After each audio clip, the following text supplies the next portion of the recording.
ಅವರ ಹೆಸರು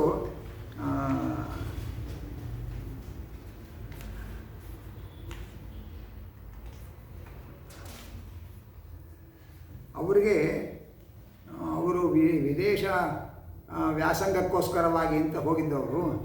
ಆ ವಿದೇಶ ವ್ಯಾಸಂಗಕ್ಕೋಸ್ಕರ ಹೋದಾಗ ಅವರಿಗೆ ಹೆಚ್ಚೆಗೆ ಏನೇನೋ ರಗಳೆಗಳಾಗ್ತಾಯಿತ್ತು. ಏನೇನೋ ಆ ಡಾಕ್ಯುಮೆಂಟ್ಸ್ ಇಲ್ಲ, ಈ ಡಾಕ್ಯುಮೆಂಟ್ಸ್ ಇಲ್ಲ ಅಂತ ಏನೇನೋ ಹೇಳಿ ಬಹಳ ತೊಂದರೆ ಆಗ್ತಾಯಿತ್ತು ಅವರಿಗೆ. ವಿಷ್ಣು ಕಶ್ಯಪ ಅಂತ ಅವ್ರ ಹೆಸರು. ಅವರು ಇಂದ ಫೋನಲ್ಲಿ ಕತೆ ಹೇಳಿ ಬರ್ಸಿಯಾರು. ಅಥವಾ ಅವರು ಸ್ವಾಮಿಗಳನ್ನು ನೆನೆಸ್ಕೊಂಡು ನನಗೆ ವ್ಯಾಸಂಗಕ್ಕೆ ಬಂದಿದ್ದೇನೆ, ಇಲ್ಲಿ ಏನೇನೋ ಎಡರು ತೊಡರು ಆಗ್ತಾಯಿದೆ, ನನಗೆ ಅವಕಾಶ ಆಗ್ತಾಯಿಲ್ಲ ಹಾಗೆ ಅಂತ ನೆನೆಸ್ಕೊಂಡ್ರಂತೆ. ಅವರಿಗೆ ಸ್ವಾಮಿಗಳು ಸ್ವಪ್ನದಲ್ಲಿ ಬಂದು ಅವಲಕ್ಕಿ ಎತ್ತು ಕೊಡ್ತಾರೆ ಪ್ರಸಾದ. ಆದರೆ ಎಷ್ಟು ತೆಗೆದರೂ ಆ ಅವಲಕ್ಕಿ ಪಾತ್ರೆಗಳು ಅವಲಕ್ಕಿ ಖಾಲಿ ಆಗ್ತಾಯಿಲ್ಲ, ಅದು ಅಭಿವೃದ್ಧಿನೇ ಆಗ್ತಾಯಿದೆ. ಒಂದು ದೇವಸ್ಥಾನ, ಒಂದು ಯಾವುದೊಂದು ಕೃಷ್ಣನ ದೇವಸ್ಥಾನ, ಆ ದೇವಸ್ಥಾನಕ್ಕೆ ಬಂದಿದ್ದಾರೆ ಸ್ವಾಮಿಗಳು. ಇವರಲ್ಲಿ ಹೋಗಿದ್ದಾರೆ, ಮಂತ್ರಾಕ್ಷರ ಕೊಡ್ತಾರೆ, ಅವಲಕ್ಕಿ ಎತ್ತು ಕೊಡ್ತಾರೆ. ಅದು ಎಷ್ಟು ಕೊಟ್ಟರು ಪಾತ್ರೆ ಖಾಲಿ ಆಗಲ್ಲ. ಆಮೇಲೆ ಅದು ಏನೋ ಮಂತ್ರಗಳು ಹೇಳ್ತಾರೆ ಇವರು. ಏನು ಮಂತ್ರ ಅಂತ ಇವರಿಗೆ ನೆನಪಾಗಿಲ್ಲ. ಆಮೇಲೆ ಹನುಮ ಭೀಮ ಗುರು ಮಧ್ವ ಗುರುಭ್ಯೋ ನಮಃ ಜಪ ಮಾಡು ಅಂತ ಕೊನೆಯಲ್ಲಿ ಅಷ್ಟು ಮಾತ್ರ ನೆನಪುಳಿತು ಅವರಿಗೆ. ಅಷ್ಟು ಹೇಳದಂತೆ ಆ ಜಪ ಮಾಡೋದಂತವ್ರು. ಆಮೇಲೆ ಆ ಜಪ ಮಾಡಿ ಕೆಲವೇ ದಿವಸದಲ್ಲಿ ಅಲ್ಲಿವರೆಗೆ ಅವರಿಗೆ ಅಲ್ಲಿ ಸೀಟ್ ಸಿಗೋದಕ್ಕೆ ಏನೇನು ತೊಂದರೆಗಳಿತ್ತು ಎಲ್ಲ ತೊಂದರೆಗಳು ಪರಿಹಾರ ಆಗಿ ಆರಾಮಾಗಿ ಅವರಿಗೆ ವಿದ್ಯಾಭ್ಯಾಸಕ್ಕೆ ಅನುಕೂಲ ವ್ಯವಸ್ಥೆಯಾಗಿ ಏನು ತೊಂದರೆ ಇಲ್ಲ. ಇವತ್ತಿಗೂ ಅವರನ್ನು ಅದನ್ನು ಜಪ ಮಾಡ್ತಾರೆ. ನನ್ನ ಸ್ವಾಮಿಗಳು ಗುರುಗಳು ಕನಸಲ್ಲಿ ನಂಗೆ ಒಂದು ಉಪದೇಶ ಕೊಟ್ಟು ಮಂತ್ರ ಅದು ಹಾಗೆ ಅಂತ ಅವರು ತಮ್ಮ ಅನುಭವವನ್ನು ನಮ್ಮ ಇದಕ್ಕೆ ಬರ್ಕೊಟ್ಟು ಕಳಿಸಿದ್ದಾರೆ. ಇದೇ ಗುರುರಾಜ್ ಕಲ್ಕೂರ್ ಅವರ 3ನೇ ಗಂಡುಮಗು ಸಮಾಚಾರ ಆಯಿತು. ಅದಕ್ಕಿಂತ ಭಯಾನಕವಾದ ಒಂದು ಘಟನೆ ನಡೆದಿತ್ತು. ಅವ್ರಿಗೊಮ್ಮೆ ಇದ್ದಕ್ಕಿದ್ದ ಹಾಗೆ ವಾಂತಿಯಾಗಿ ಸ್ವಲ್ಪ ರಕ್ತ ಬಂತು. ಕೂಡಲೇ ನಿಮಾನ್ಸಿಗೆ ಕರ್ಕೊಂಡು ಹೋದರು. ಅಲ್ಲೆಲ್ಲ ಟೆಸ್ಟ್ ಮಾಡಿ ಇಲ್ಲಿ ಮೆದುಳಲ್ಲಿ ರಕ್ತ ಬ್ಲಾಕ್ ಆಗಿದೆ, ಹಾಗಾಗಿ ಆಪ್ರೇಷನ್ ಮಾಡಬೇಕು, ಎಮರ್ಜೆನ್ಸಿ ಆಪ್ರೇಷನ್ ಮಾಡಿದ್ರೆ ಉಳಿತಾರೆ ಅಂತ ಭರವಸೆ ಕೊಡೋಕ್ಕಾಗಲ್ಲ. ಆದರೆ ಆಪ್ರೇಷನ್ ಮಾಡೋದು ಒಂದೇ ಪರಿಹಾರ, ಬ್ಲಡ್ ಕ್ಲಾಟ್ ಆಗೋಗಿದೆ ಅಂತ ಅಲ್ಲಿ ವೈದ್ಯರು ಹೇಳಿದರು. ವಿಚಿತ್ರ ತಲೆನೋವು, ಅವರಿಗೆ ತಡ್ಕೊಳ್ಳೋಕೆ ಆಗದೇ ಇರೋ ತಲೆನೋವು. ಜೊತೆಯಲ್ಲಿ ವೈದ್ಯರು ಆಪರೇಷನ್ ಆಗಲೇಬೇಕು ಅಂತಾರೆ, ಆದರೆ ಬದುಕೋದಕ್ಕೆ ಭರವಸೆ ಕೊಡೋಕ್ಕಾಗಲ್ಲ ಅಂತ ಇದ್ದಾರೆ. ಇಂಥ ಸ್ಥಿತಿ. ಆವಾಗ ಯಾರೋ ಅವರ ಸ್ನೇಹಿತರಿಗೇನೋ ಫೋನ್ ಮಾಡಿ ಹೇಳ್ಕೊಂಡ್ರು ಹೀಗಾಗೋಗಿದೆ ಅಂತ. ಸ್ವಾಮಿಗಳು ಯಾರು ವಿದ್ಯಾಪೀಠದಲ್ಲಿ ಕೂಡಲೇ ಹೋಗಿ ಸ್ವಾಮಿಗಳು ತಿಳಿಸಿ ಹಾಗೆ ಅಂತಂದರು. ಸ್ವಾಮಿಗಳಿಗೆ ಹೋಗಿ ತಿಳಿಸಿದ ಕೂಡಲೇ ಸ್ವಾಮಿಗಳು ಕೂಡಲೇ ಆಸ್ಪತ್ರೆ ನಿಮಾನ್ಸಿಗೆ ಹೋದರಂತೆ. ಹೋಗಿ ಧನ್ವಂತರಿ ಜಪ ಮಾಡಿ ಅವ್ರ ತಲೆ ಮೇಲೆ ಮಂತ್ರಾಕ್ಷರ ಹಾಕಿದರು. ಆಮೇಲೆ ಗಂಧ ಹಚ್ಚು ಅಂತ ಹೇಳಿ ಗಂಧ ಹಚ್ಚಿದ್ರು. ಸ್ವಾಮಿಗಳು ಅವ್ರಿಗೆ ಅಲ್ಲಿಯ ನಿರ್ದೇಶಕರು ನಾಗರಾಜ್ ಅಂತ ಅಲ್ಲಿಯ ನಿರ್ದೇಶಕರು. ಅವ್ರಿಗೆ ಇದ್ದಕ್ಕಿದ್ದಾಗ ನಿಮಾನ್ಸ್ ಆಸ್ಪತ್ರೆಗೆ ಸ್ವಾಮಿಗಳು ಬಂದುಬಿಟ್ಟಿದ್ದಾರೆ ಅಂದರೆ ಅವ್ರಿಗೆ ಆಶ್ಚರ್ಯ ಆಗುತ್ತೆ. ಅವರಿಗೆ ಈ ಒಳಗಿಂದ ಇವರಿಗೋಸ್ಕರ ಬಂದಿರೋದು. ಅವರಿಗೆ ನಿರ್ದೇಶಕರ ತನಕ ಸುದ್ದಿ ಹೋಗಿಲ್ಲ. ಸ್ವಾಮಿಗಳು ಬಂದಿದ್ದಾರೆ ಅಂತ ದಿಢೀರ್ ಬಂದಿದ್ದಾರೆ ಅಂತ ಗೊತ್ತಾದ ಕೂಡಲೇ ನಿರ್ದೇಶಕರಿಗೆ ಆಶ್ಚರ್ಯ ಆಗುತ್ತೆ. ಸ್ವಾಮಿಗಳು ನಮ್ಮ ಆಸ್ಪತ್ರೆಗೆ ಯಾಕೆ ಬಂದಿದ್ದಾರೆ, ಏನು ಸಮಾಚಾರ ಅಂತ ಓಡಿ ಹೋಗಿ ವಿಚಾರಿಸಿ, ಏನು ಸ್ವಾಮಿ ಬಂದಿದ್ದೀರಲ್ಲ, ಬಹಳ ಸಂತೋಷ ನೀವು ಬಂದಿದ್ದು, ಏನು ಸಮಾಚಾರ? ಇಲ್ಲ, ನಮ್ಮ ಶಿಷ್ಯ ಒಬ್ಬ ಇಲ್ಲಿ ಹುಷಾರಿಲ್ಲ ಅಂತ ಹೇಳಿದ್ರು, ಅದಕ್ಕೋಸ್ಕರ ಬಂದಿದ್ದೇನೆ ನಾನು ಹಾಗೆ ಅಂತ ಅಂದರು. ಸರಿ ಅಂತ ಸ್ವಾಮಿಗಳು ಮಂತ್ರಾಕ್ಷರ ಕೊಟ್ಟು ತಲೆ ಮುಟ್ಟಿ ಧನ್ವಂತರಿ ಜಪ ಮಾಡಿ ಅದು ಮಂತ್ರಾಕ್ಷರ ಹಾಕಿ ತಲೆ ಮುಟ್ಟಿ ಜಪ ಮಾಡಿದ್ರು. ಸ್ವಾಮಿಗಳು ಆಯಿತು ಅಂತ ಹೊರಟ್ಬಿಟ್ರು. ಅವ್ರು ಪಡೋದು ಹೊರಟ ಮೇಲೆ ಸ್ವಾಮಿಗಳು ಯಾವಾಗ ಈ ಒಂದು ಪೇಷಂಟ್ನ ಗಮನ ಹರಿಸಿ ಬಂದು ಆಸ್ಪತ್ರೆಗೆ ಬಂದು ನೋಡ್ಕೊಂಡು ಹೋಗಿದ್ದಾರೆ ಅಂತ ಆಯಿತು. ಆ ಎಲ್ಲ ವೈದ್ಯರುಗಳೆಲ್ಲ ಗುಂಪು ಸೇರಿಕೊಂಡು ಮತ್ತೆ ಇವರನ್ನು ಇನ್ನೊಮ್ಮೆ ಸ್ಕ್ಯಾನ್ ಮಾಡಿ ಚಿಕಿತ್ಸೆ ಎಲ್ಲ ಮಾಡಿದ್ರಂತೆ. ಇನ್ನು ಬೆಳಗ್ಗೆ ಒಂದು ಸರಿ ಸ್ಕ್ಯಾನ್ ಮಾಡಿ ಬ್ಲಡ್ ಕ್ಲಾಟ್ ಆಗಿದೆ, ಆಪರೇಷನ್ ಹಾಕ್ಕೊಂಡು ತೀರ್ಮಾನ ಹೇಳಿದ್ದಾರೆ. ಸ್ವಾಮಿಗಳು ಬಂದು ಹೋದ್ಮೇಲೆ ಮಧ್ಯಾಹ್ನ ಇನ್ನೂ ಸರಿ ಟೆಸ್ಟ್ ಮಾಡಿದ್ದಾರೆ. ಟೆಸ್ಟ್ ಮಾಡಿದ್ರೆ ಬ್ಲಡ್ ಕ್ಲಾಟೇ ಆಗಿಲ್ಲ, ಅವ್ರಿಗೇನು ಅನಾರೋಗ್ಯ ಆಗಿಲ್ಲ, ಬರೀ ಸ್ವಲ್ಪ ಜ್ವರ ಬಂದಿದೆ ಅಷ್ಟೇ. ಅವರ ಸಾಯಂಕಾಲ ನೀವು ಮನೆಗೆ ಕಳಿಸಿ ಪರವಾಗಿಲ್ಲ ಅಂತ ರಿಪೋರ್ಟ್. ಒಂದೇ ದಿವಸ ವಿರುದ್ಧವಾದ ರಿಪೋರ್ಟು. ಬದುಕೋದೇ ಕಷ್ಟ ಅನ್ನೋ ರಿಪೋರ್ಟ್ ಬೆಳಗ್ಗೆ, ಮಧ್ಯಾಹ್ನಕ್ಕೆ ಏನೂ ಆಗೇ ಇಲ್ಲ ಅಂತ ರಿಪೋರ್ಟು. ಈಗ ಮುಂದೆ ಅವರೇ ಈಗ ಮದುವೆ ಆಗಿ 3 ಮಕ್ಕಳಾಗಿ ಸುಖವಾಗಿ ಅಧ್ಯಾಪಕರಾಗಿದ್ದಾರೆ. ಹೀಗೆ ಸ್ವಾಮಿಗಳ ಮಂತ್ರಶಕ್ತಿ, ಇಂಥ ಮಹಿಮೆಗಳು ದಾಖಲೆಯಾಗಿ ಉಳಿಬೇಕು ಅಂತ ಹೇಳಿ ನಾನು ಅದನ್ನು ಅವರ ಹತ್ರ ಸಂಗ್ರಹ ಮಾಡಿ ಪುಸ್ತಕವನ್ನು ಬರೆದಿದ್ದೇನೆ. ಇವಳಿಗೆ ವಿಶ್ವಮಾನ್ಯ ಗುಣಾದರ್ಶ ಅಂತ ಹೇಳಿ ಈ ಪುಸ್ತಕ ಮೊನ್ನೆ 10ನೇ ತಾರೀಕು ಸ್ವಾಮಿಗಳ ಪಟ್ಟಾಭಿಷೇಕದ ದಿವಸ ಬಿಡುಗಡೆ ಆಯಿತು. ಇವಳಿಗೆ ವಿದ್ಯಾಮಾನ್ಯ ತೀರ್ಥರು ಅಂಥ ಮಂತ್ರಶಕ್ತಿ ಇದ್ದವರು. ವಿದ್ಯಾಮಾನ್ಯ ತೀರ್ಥರು ಮತ್ತು ವಿಶ್ವೇಶ ತೀರ್ಥರು ಅವರ ಚರಿತ್ರೆ, ಅವರ ಸಾಧನೆಗಳು ಮತ್ತು ಸಮಾಜ ಅವರನ್ನು ಯಾವ ರೀತಿ ಕಾಣ್ತಾ ಇತ್ತು, ಸಮಾಜದ ಗಣ್ಯರ ಅಭಿಪ್ರಾಯಗಳು ಮತ್ತು ಇಂತಹ ಅನೇಕ ಮಹಿಮೆಗಳು ಇದೆಲ್ಲವನ್ನು ಕೂಡ ದಾಖಲಿಸಿ ಈ ಗ್ರಂಥದಲ್ಲಿ ಬರೆದಿದ್ದೇನೆ. ಈ ಗ್ರಂಥ ಮೊನ್ನೆ ಬಿಡುಗಡೆ ಆಗಿದೆ. ಇತ್ತೀಚೆಗೆ ಒಂದು 2 ದಿವಸ ಹಿಂದೆ ಪುಸ್ತಕಗಳು ಪ್ರೆಸ್ಸಿಂದ ಬಂದಿದೆ. ಯಾರಾದರೂ ಇಂಪ್ರೆಸ್ ಆದವರು ಈ ಪ್ರೆಸ್ಸಿಂದ ಬಂದ ಪುಸ್ತಕವನ್ನು ಅಥವಾ ಡಿಪ್ರೆಸ್ ಹೋಗೋಕ್ಕೋಸ್ಕರ ತೊಗೊಂಡು ಉಪಯೋಗಿಸ್ಕೋಬೋದು. ಅಥವಾ ಇದರ ಬೆಲೆ 500 ರೂಪಾಯಿ ಇಟ್ಟಿದೆ. 500 ರೂಪಾಯಿ ಕೊಟ್ಟವ್ರಿಗೆಲ್ಲ ಫ್ರೀ ಪುಸ್ತಕ ಕೊಡೋ ವ್ಯವಸ್ಥೆ ಇದೆ. ಅಪೇಕ್ಷೆ ಪಟ್ಟವ್ರು ತೊಗೊಳ್ಬೋದು. ಆ ಪುಸ್ತಕ ತೊಗೊಳ್ಳದೆ ಹೋದರೂ ಕೂತು ಕೇಳ್ಬೋದು ಆರಾಮಾಗಿ, ಧೈರ್ಯವಾಗಿ. ಇಂಥ ಯೋಚನೆ ಇಲ್ಲ, ತೊಗೊಳ್ಳೇಬೇಕು ಅನ್ನೋ ಆಗ್ರಹ ಏನಿಲ್ಲ. ಹೀಗೆ ಸ್ವಾಮಿಗಳ ಮಂತ್ರಸಿದ್ಧಿಯ ಅನೇಕ ಘಟನೆಗಳು ಇದರೊಳಗೆ ದಾಖಲೆಯಾಗಿದೆ. ಅನಂತರ ಮತ್ತೊಂದು ಮಹತ್ವದ ಘಟನೆ ಏನಂತಂದರೆ, ನಮ್ಮ ವಿದ್ಯಾಪೀಠದಲ್ಲಿ ಇತ್ತೀಚೆಗೆ ತಾನೇ ಪೂರ್ಣಪ್ರಜ್ಞ ಸಂಶೋಧನಾ ಮಂದಿರದ ನಿರ್ದೇಶಕರಾಗಿ ನಿವೃತ್ತರಾಗಿದ್ದಾರೆ ಆನಂದ ತೀರ್ಥ ನಾಗಸಂತಿಗೆ ಅಂತ. ಅವರ ಮನೆಯವರಿಗೆ ಡಿಸ್ಕಲ್ಲಿ ಇದಾಗಿ ಆಪರೇಷನ್ ಆಯಿತು. ಆಪರೇಷನ್ ಆಗಿ 3-4 ದಿವಸ ಆಯಿತು. ಮನೆಗೆ ಬಂದಿದ್ದಾರೆ. ಒಂದು ದಿವಸ ಇದ್ದಕ್ಕಿದ್ದ ಹಾಗೆ ಆ ಬೆನ್ನಿನ ಬುಡಭಾಗದಲ್ಲಿ ಇಷ್ಟು ದೊಡ್ಡ ಗಡ್ಡೆ ಕಾಣಿಸೋ ಶುರುವಾಗೋಯ್ತು. ಈ ದೊಡ್ಡ ಗಡ್ಡೆ ಕಾಣಿಸ್ಕೊಂಡು ಡಾಕ್ಟ್ರ್ ಹತ್ರ ಹೋದ್ರು. ಡಾಕ್ಟ್ರ್ ತೋರಿಸಿ ನೋಡಿದ್ರು, ಇನ್ನೊಂದು ಆಪ್ರೇಷನ್ ಮಾಡಬೇಕಾಗತ್ತೆ ಹಾಗೆ ಅಂತಂದರು. ಆಪ್ರೇಷನ್ ಮಾಡಿದ್ರೆ ಇದು ಪರಿಹಾರ ಆಗತ್ತೆ ಅಂತ ನಾನು ಏನು ಹೇಳೋಕ್ಕಾಗಲ್ಲ, ಆದರೆ ಆಪ್ರೇಷನ್ ಮಾಡಿದ್ರೆ ಬೇರೆ ವಿಧಿ ಇಲ್ಲ ಹಾಗೆ ಅಂತಂದರು. ಅಂಗತ್ನ ಮಲ್ಕೊಳ್ಳೇಬಾರ್ದು, ಸೈಡಲ್ಲೇ ಮಲ್ಕೋಬೇಕು ಅಂತ ಹೇಳಿದ್ರು. ಹಾಗಾಗಿ ಅವರಿಗೆ ಅದು ಭಾರಿ ನೋವು, ಜೊತೆಯಲ್ಲೇ ಪಾರ್ಶ್ವದಲ್ಲೇ ಮಲ್ಕೋಬೇಕು, ಅಂಗತ್ನ ಮಲ್ಕೊಳ್ಳೋ ಹಾಗಿಲ್ಲ. ಆಪ್ರೇಷನ್ ಮಾಡಿಸ್ಬಿಡೋಣ, ದುಡ್ಡು ಖರ್ಚಾದರೂ ಚಿಂತೆ ಇಲ್ಲ ಅಂತಂದರೆ ಭರವಸೆ ಕೊಡ್ತಾ ಇಲ್ಲ ಅವರು. ಇಂಥ ಸ್ಥಿತಿಯಲ್ಲಿ ಸ್ವಾಮಿಗಳ 5ನೇ ಪರ್ಯಾಯ ಕೂಡಲೇ ಉಡುಪಿಗೆ ಹೋದರಂತೆ. ಸ್ವಾಮಿಗಳ ಸರ್ವಜ್ಞ ಪೀಠದಲ್ಲಿ ಕೂತ್ಕೊಂಡಿದ್ದಾರೆ. ಆವಾಗ ಅವ್ರ ಮುಂದೆ ಅವ್ರಿಗೆ ಹೇಳ್ಕೊಳಕ್ಕಾಗದೆ ಬಿಕ್ಕಳಿಸಿ ಅಳ್ತಾ ಇದ್ದಾರೆ. ಎಲ್ಲ ಏನು ಸಮಾಚಾರ ಅಂತ ಎಲ್ಲ ಕೇಳಿದ ಮೇಲೆ ಏನು ಯೋಚನೆ ಮಾಡಬೇಡ ಅಂತ ಹೇಳಿ ಅವರಿಗೆ ಧರ್ಮಸ್ಥಳದ ಹತ್ತಿರ ಉಜಿರೆ ಅಂತ ಒಂದು ಊರಿದೆ. ಅಲ್ಲಿ ವೈದ್ಯನಾಥೇಶ್ವರ ಅಂತಲೇ ರುದ್ರದೇವರ ದೇವಸ್ಥಾನ ಇದೆ. ಅಲ್ಲಿಗೆ ಹೋಗಿ ಕೃಷ್ಣಾಮೃತ ಮಹಾರಣವ ಪಾರಾಯಣ ಮಾಡು. ಅಲ್ಲಿ ಒಂದು ಸೇವೆ ಇದೆ, ಪಾಯಸ ಸಮರ್ಪಣೆ ಮಾಡೋದು ಅಲ್ಲಿಯ ಸೇವೆ, ಆ ಒಂದು ಕ್ಷೇತ್ರದ ಸೇವೆ. ಅಲ್ಲಿ ಸೇವೆ ಕೊಟ್ಟು ಕೃಷ್ಣಾಮೃತ ಮಹಾರಣವ ಪಾರಾಯಣ ಮಾಡು ಅಂತ ಹೇಳಿ, ಆನಂತರ ಮಂತ್ರಾಕ್ಷತೆಯನ್ನು ಮಂತ್ರಿಸಿ, ಏನಾಗಲಿ ಹೆದರ್ಕೋಬೇಡ ಅಂತೇಳಿ ಮಂತ್ರಾಕ್ಷರ ಮಂತ್ರಿಸಿ ವಾಯುದೇವರಿಗೆ ಅಭಿಷೇಕ ಮಾಡಿದ ಜೇನುತುಪ್ಪವನ್ನು ಕೂಡ ಕೊಟ್ಟು ಅದನ್ನು ತೊಗೊಳಕ್ಕೆ ಹೇಳಿ ನಿಮ್ಮ ಮನೆಯವರಿಗೆ ಅಂಥೇಳಿ ಕಳಿಸಿದರು. ಇವರು ಪಾರಾಯಣ ಮಾಡಿಕೊಂಡ್ರು. ಆಮೇಲೆ ತಂದು ಆ ಮಂತ್ರಾಕ್ಷತೆ ಅದನ್ನೆಲ್ಲ ಮನೆಯವರಿಗೆ ಕೊಟ್ಟರು. 2 ದಿವಸ ಆಯಿತು. ಒಂದು ದಿವಸ ಬೆಳಗಿನ ಜಾವ ಆಗಾಗ ಎದ್ದೆದ್ದು ಅವ್ರಿಗೆ ಹೇಗಿದ್ದಾರೆ ಎಲ್ಲ ಮರೆಸ್ಬಿಟ್ಟು ಅಂಗತ್ನ ಮಲ್ಕೊಂಡ್ಬಿಟ್ರೆ ಕಷ್ಟ ಅಂತ ಭಯ. ಆವಾಗ ಎದ್ದು ಇವ್ರು ಹೋಗಿ ನೋಡೋದು ಪರಿಪಾಠ. ಅವತ್ತು ನೋಡೋ ಒಂದು ಹೊತ್ತಲ್ಲಿ ಇದ್ದಕ್ಕಿದ್ದಾಗ ಅಂಗತ್ನ ಮಲ್ಕೊಂಡ್ಬಿಟ್ಟಿದ್ದಾರೆ. ಮಲಗೋಕ್ಕೆ ಆಗ್ತಾ ಇರಲಿಲ್ಲ ಅವ್ರಿಗೆ. ಆ ಗಡ್ಡೆ ಒತ್ತಾಯಿತು, ನೋವು ಆಗ್ತಾಯಿತ್ತು. ಇದ್ದಕ್ಕಿದ್ದಾಗ ಅಂಗತ್ನ ಮಲಗಿಬಿಟ್ಟಿದ್ದಾರೆ. ಏನು ಹೀಗೆ ಮಲ್ಕೊಂಡ್ಬಿಟ್ಟಿದೆ ಅಂತಂದ್ರು. ಅವ್ರಿಗೂ ಆಶ್ಚರ್ಯ ಆಯಿತು. ಆಮೇಲೆ ನೋಡಿದ್ರೆ ಗಡ್ಡೆನೇ ನಾಪತ್ತೆ. ಕೂಡಲೇ ಮತ್ತೆ ಆ ಡಾಕ್ಟರ್ ಹತ್ರ ಹೋದರು. ಅವ್ರ ಹೆಸರು ಪ್ರಹರರಾಜ್ ಅಂತ, ಸದ್ಯಕ್ಕೆ ಪ್ರಹಾರರಾಜ್ ಅಲ್ಲ ಅಂತ. ಅವ್ರದ್ದು ದೊಡ್ಡ ಆಸ್ಪತ್ರೆ, ಅವ್ರಿಗೆ ಆಸ್ಪತ್ರೆ ಹೆಸರು ನನಗೆ ನೆನಪಿಲ್ಲ. ದೊಡ್ಡ ಆಸ್ಪತ್ರೆ. ಅಲ್ಲಿ ಇವರನ್ನು ಕರ್ಕೊಂಡು ಹೋಗಿ ನೋಡಿದ ಮೇಲೆ ಅವರು ಅಂತ, ಇದು ವೈದ್ಯಕೀಯ ಪ್ರಕಾರ ಇದು ಹೋಗಲಿಕ್ಕೆ ಈ ದಾರಿ ಅಂತ ನಮಗೆ ಯಾವುದೂ ಗೊತ್ತಾಗಲ್ಲ. ಇದು ವಿಚಿತ್ರವಾದ ನಿಮ್ಮ ಗುರುಗಳ ಅನುಗ್ರಹ ಅಷ್ಟೇ. ನಮ್ಮ ಪ್ರಕಾರ ಇದು ಆಪ್ರೇಷನ್ನೇ ಮಾಡಿದೆ. ಆಪ್ರೇಷನ್ ಮಾಡಿದ್ರೂ ಭರವಸೆ ಇಲ್ಲ ಅವರು ಅಂಥವ್ರು. ಆಪ್ರೇಷನ್ನೇ ಇಲ್ಲದೆ ಗಡ್ಡೆನೇ ಮಂಗಮಾಯ ಆಗಿದೆ ಅಂತಂದರೆ ಮತ್ತು ಅದರಿಂದ ಇವ್ರ ಮನೆಯವರಿಗೆ ಡಿವೈನ್ ಲೇಡಿ ಅಂತ ಹೆಸರಿಟ್ಟಿದ್ರಂತೆ. ಆ ಡಾಕ್ಟ್ರು ತುಂಬ ಪ್ರಸಿದ್ಧ ಡಾಕ್ಟ್ರು, ಬಹಳ ಬ್ಯುಸಿ ಇರೋರು. ಅಪಾಯಿಂಟ್ಮೆಂಟ್ ತೊಗೊಂಡು ಹೋಗಬೇಕು, 100 ಜನ ಕ್ಯೂ ನಿಂತಿರ್ತಾರೆ.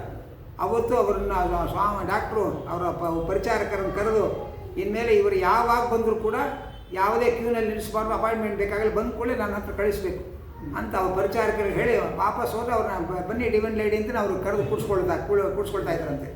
ಹಾಗೆ ಇವತ್ತಿಗೂ ಅವರು ಆರಾಮಾಗಿ ಓಡಾಡ್ಕೊಂಡಿದ್ದಾರೆ. ಹೀಗೆ ಸ್ವಾಮಿಗಳು ಅದರ ಫಲವನ್ನು ಹೇಳ್ತಾರೆ. ಕೆಲವೊಮ್ಮೆ ಪಾರಾಯಣ ಮಾಡು ಅಂತಾರೆ, ಧನ್ವಂತರಿ ಜಪ ಮಾಡು ಅಂತ ಹೇಳ್ತಾರೆ. ಇದೇ ಹೊಸಕೆರೆಹಳ್ಳಿ ಒಳಗೆ ನಮ್ಮ ವಿದ್ಯಾಪೀಠದ ಹಿರಿಯ ಅಧ್ಯಾಪಕರೊಬ್ಬರು GP ನಾಗರಾಜಾಚಾರ್ ಅಂತಿದ್ದಾರೆ. ಅವರು ನಮ್ಮ ಕಾಲದಲ್ಲಿ ಓದ್ತಾ ನಮಗಿಂತ ಜೂನಿಯರ್ ಅವರು.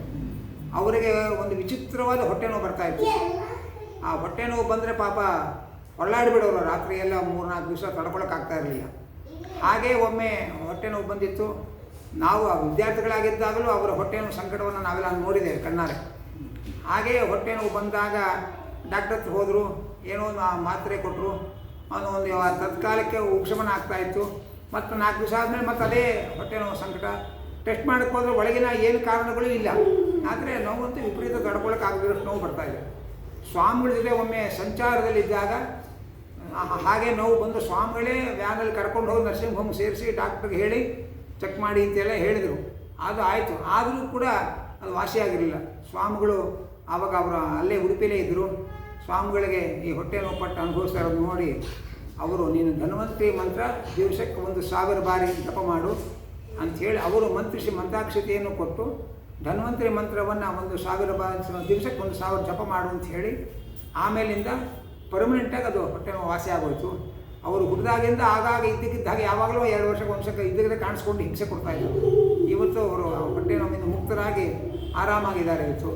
ಅಂದರೆ ಅವರು ಜಪ ಮಾಡಿಕೊಡೋರು, ಕೆಲವೊಮ್ಮೆ ಇಂಥ ಜಪ ಮಾಡು ಅಂತಲೂ ಮಾರ್ಗದರ್ಶನ ಮಾಡೋರು, ಇಂಥ ಪಾರಾಯಣ ಮಾಡು ಅಂತ ಹೇಳೋರು. ಅದೆಲ್ಲದರ ಫಲವನ್ನು ಸೇರಿಸಿ ಅವರು ಆ ವ್ಯಕ್ತಿಗಳಿಗೆ ಅದರ ಅನುಭವ ಬರ್ತಾಯಿತ್ತು. ಇಂಥ ಒಂದು ಮಂತ್ರಶಕ್ತಿಯನ್ನು ಶ್ರೀಪಾದಂಗಳವರು ಇದು ನಮಗೆ ಗೊತ್ತಿರುವಂತಹ ವ್ಯಕ್ತಿಗಳ ಕಥೆ ಅಷ್ಟೇ. ಇದು ಗೊತ್ತಿಲ್ಲದೆ ಇನ್ನೂ ಅನೇಕ ಜನ ವ್ಯಕ್ತಿಗಳಿದ್ದಾರೆ, ಅವ್ರಿಗೂ ಇಂಥ ಅನುಭವಗಳಾಗಿದೆ.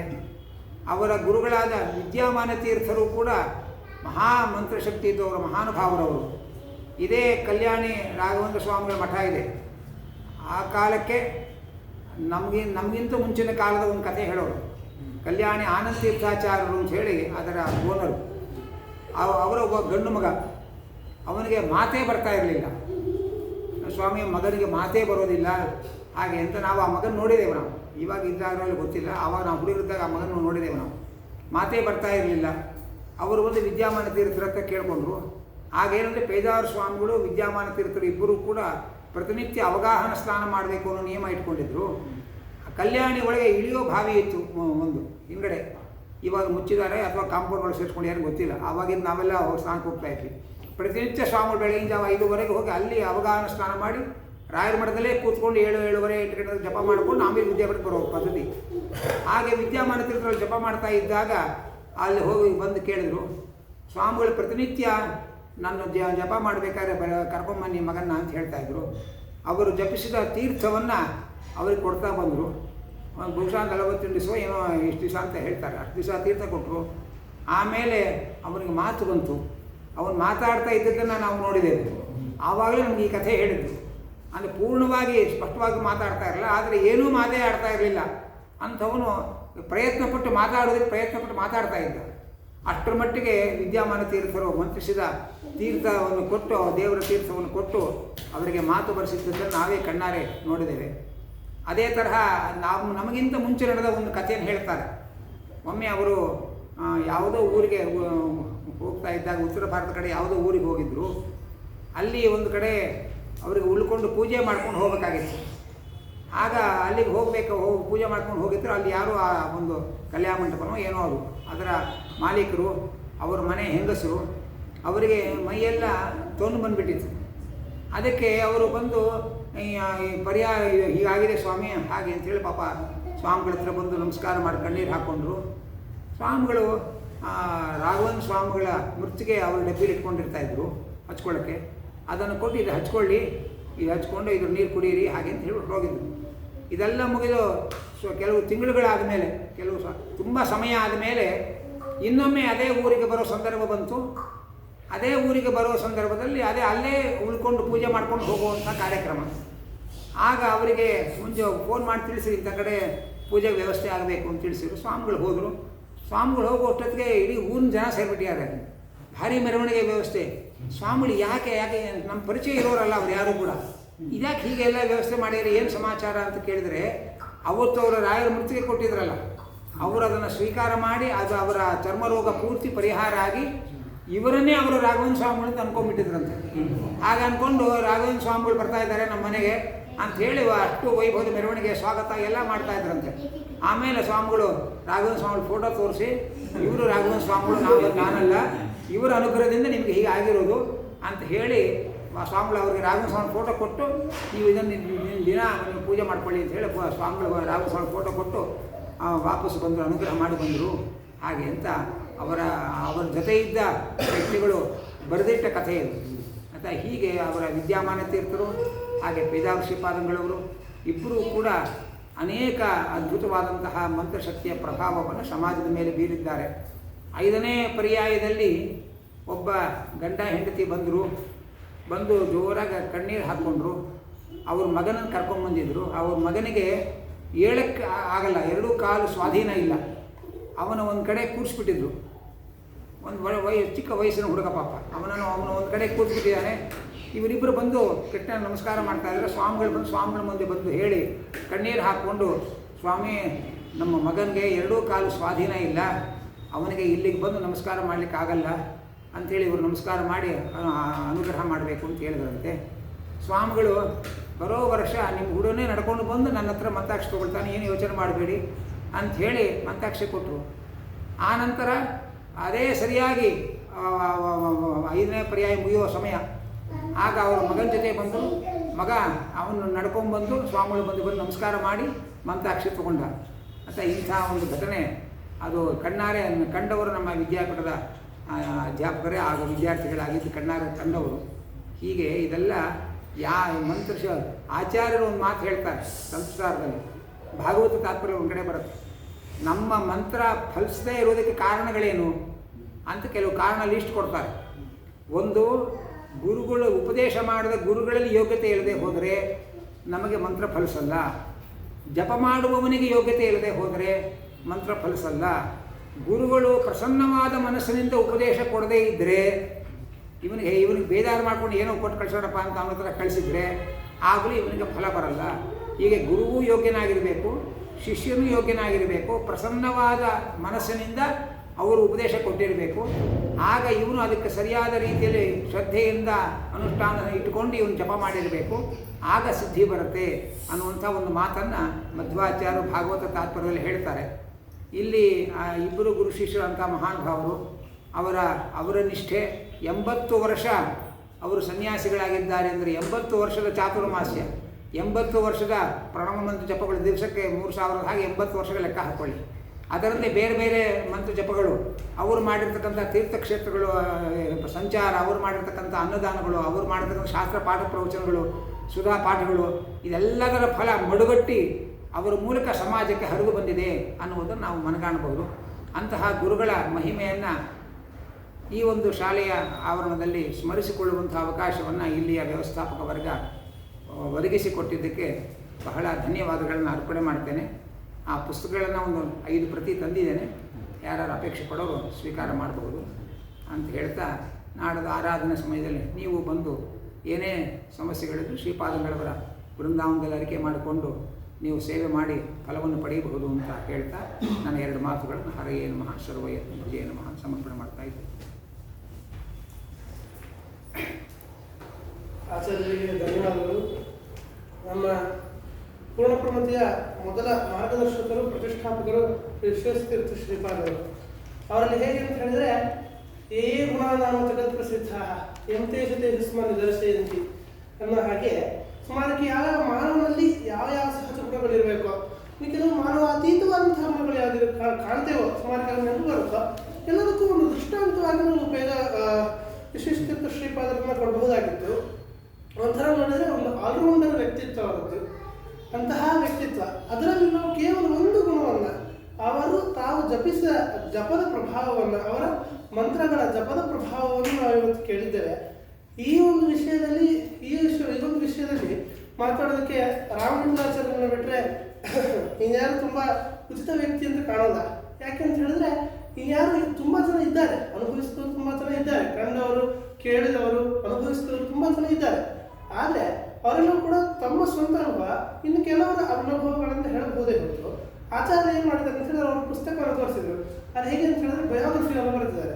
ಬಯೋಗ್ರಫಿ ಬರಬೇಕಾದ್ರೆ ಅದರ ಸತ್ಯಾಸತ್ಯತೆಯನ್ನು ಕೇವಲ ತನ್ನ ಅನುಭವಗಳನ್ನು ಅಳದೆ ಇನ್ನು ಬೇರೆಯವರ ಅನುಭವಗಳನ್ನು ಸೇರಿಸಿ ಅದರಲ್ಲೂ ವಿಚಾರ ಮಾಡಿ ಬರಬೇಕು.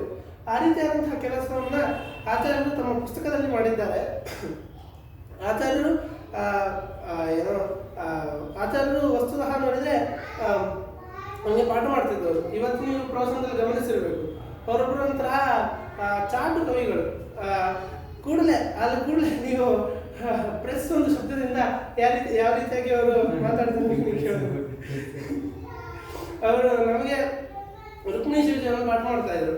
ನಾವು ಪಾಠ ಮಾಡುವಾಗ ನಮಗೆ ಶ್ಲೋಕ ಬರಿತಾ ಇದ್ದೆ, ಕೇವಲ ಅನುಷ್ಠುಪ್ ಶ್ಲೋಕ ಮಾತ್ರ. ಒಂದು ಅನುಷ್ಠುಪ್ ಶ್ಲೋಕ ಬರಲಿಕ್ಕೆ ಸುಮಾರು ಕೆಲವೊಂದು ದಿನಗಳ ಗಟ್ಟಲೆ ತಗೊಳ್ತಾ ಇದ್ದೆ. ಆಚಾರ್ಯ ಪಾಠ ಮಾಡ್ಲಿಕ್ಕೆ ಶುರು ಮಾಡಿದ್ಮೇಲೆ ಒಂದು ಮೋಟಿವೇಶನ್, ಅವರು ಕೊಟ್ಟ ಒಂದು ಮೋಟಿವೇಶನ್ ಇಂದಾಗಿ ಈಗ ಸ್ವಲ್ಪ ಶ್ಲೋಕ ಹೆಚ್ಚು ಒಂದು 3 ಶ್ಲೋಕಗಳನ್ನ ಅದ್ರ ಮುಂದಿನ ಶ್ಲೋಕಗಳನ್ನ ರಚನೆ ಮಾಡ್ಲಿಕ್ಕೆ ಕಲ್ತಿದ್ದೇನೆ. ಆಚಾರ್ಯರು ಇವತ್ತು ಉಪನ್ಯಾಸ ಮಾಡಿಸ್ಕೊಟ್ಟಿದ್ದಕ್ಕೆ ತುಂಬ ಧನ್ಯವಾದಗಳನ್ನು ಸಮರ್ಪಣೆ ಮಾಡ್ತಿದ್ದೇನೆ. ಆಚಾರ್ಯರು ಶಾಲೆಯ ಪರವಾಗಿ ಒಂದು ಸಣ್ಣ ಕಾಣಿಕೆಯನ್ನು ಸಮರ್ಪಣೆ ಮಾಡೋದನ್ನು ಕೇಳ್ತಾರೆ.